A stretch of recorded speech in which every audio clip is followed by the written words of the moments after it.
Ndiwe meyense naboigo mokonyi bomurai bw'ikiama gia Jubilee Dr. Fred Matiang'I Omochirie bororobo sagani obubwa korekanete ritukuri goro ensemo ya wairima ekanisa ECK imeya othaya ekaunti ya Nyeri chinga kicho chumuiga bugo sasi manyasae habwa soyo kabero mokonyi bomurai bwense rigathi gachagua negatia barabwatani bae barenge go sasima ase Chiburaburu echo nigo chene gatie abaraya bange bensemeyo abiga bakristo bakwenyora ase akong'u chinga kibaruteretwe marioki yo kurusia mariga asa maiso egakore Matiang'I atebire nigo ekundereria obosibori bw'abantu chinga kicho go sasima murikito Debora Kerubo agotumanya senchere bwikira Oyo kabeire mawaziri bw'oburendi bw'emeyense oyu boigoro mokonyi bw'omurai bw'ikiama gia Jubilee Dr. Fred Matiang'I Omochirie obosagani bwakorekanete ritukuri igoro ensemo yabo ilimi kanisa ya ECK imeya udaya ekaunti ya Nyeri chinga kicho gosasima abwasoyo kabero mokonyi bw'omurai bwense rigathi gachagua aikiranita so gosasima. What happened yesterday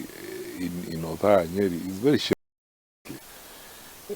It's unthinkable that young kids who woke up in the morning to go to Sunday school would be tear gassed in the manner in which they are tear gassed without cause. There is no crime they had committed. They were not in the wrong place. They were in the place they wanted to be in at that particular time. Poor old women running around, away from tear gas and harassment is very, very shameful. And I've often said, for our political leaders, don't listen so much to the words they tell you, especially the ones in government. Look at their actions. Because how would a confident government do that? Because a government that's confident and has no problem with its population, with its people, why would they allow that kind of thing to happen? Ase Chiburaburu echo abarai barenga se kanisa eyo n'abakristo nigo benyoleta asa kwangu chinga kibaruteretwa marioki yo kurusia mariga egekore Matiang'I atebirege kunereria obosibori bw'ogosasima ase bono atebire buna iyo n'enchere ya ESEREKARI eroberetie gocherera abarai bakwamereria serikali. Inaonekana wazi kuna mtindo ambao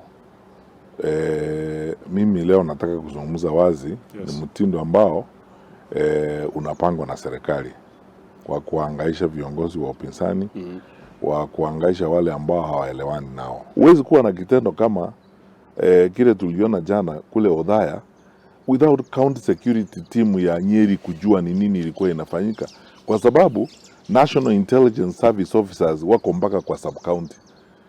Kukiwa na kiongozi wa upinzani kama Mheshimiwa Gachagua anaenda kwa mkutano mahali 2-3 days mbele ya hiyo, wakuu wa usalama wa hiyo area wanajua kwamba kutafanyika mkutano wa aina hii hapa, na viongozi ambao watakuwa hapa ni akina nani na akina nani watakuwa na hayo maneno yote. Inawezekanaje basi kwa mkutano kama huo watu waingie pale waanze kutupatia kazi kwa kanisa na kuna serikali? Lazima walipata nafasi, walikuwa na habari mbeleni kwamba Mheshimiwa Gachagua atakuwa huko, ataabudu hapo. Matiang'I nigagikire abarai bagote babuna rigathi neroroberetio obosagani obuo ilianyoro gwancherwa saba na inchi tingaki aborio monene bw'abanyanyimbo gotenenera oboene. Something lovable that Gachagua organized that so that he can seek sympathy. If he organized it, it's against the law. So why don't you arrest those people he was organizing that with? And this happened when Natembeya was attacked in Kabuchai. It was the same response. This is finally what is very stressful to me, to be honest with you, is this: 2/3 of these senior leaders in the security sector are people I worked with. I know them very well. Some of them are fairly decent people. I have said this and I don't mind repeating it again. The Inspector General, Mr. Kanja, is one of the best police officers in the country. He was my GSU commandant when I was Minister for Interior. The DCI, hawa ni watu tumefanya kazi nao na ninawajua. Some of them are going to retirement. Why do they want their careers to be soiled by that kind of nonsense perpetrated by some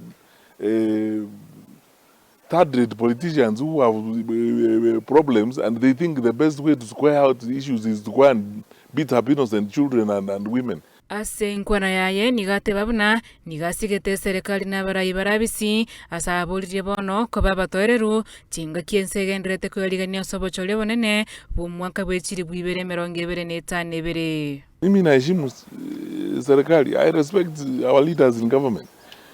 You know, they are walking the country themselves to disaster because you will never have enough bullets for 55 million or so Kenyans. And you can't shoot your way to electoral victory or what have you. You cannot intimidate people. You can't replace proper engagement with the public.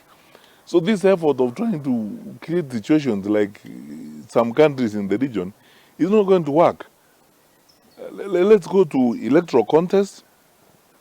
Kila mtu afanye yake. Wananchi wakiamua vile wataamua, basi hivyo ndivyo itakuwa. Deborah Kirubo, Ensokoti.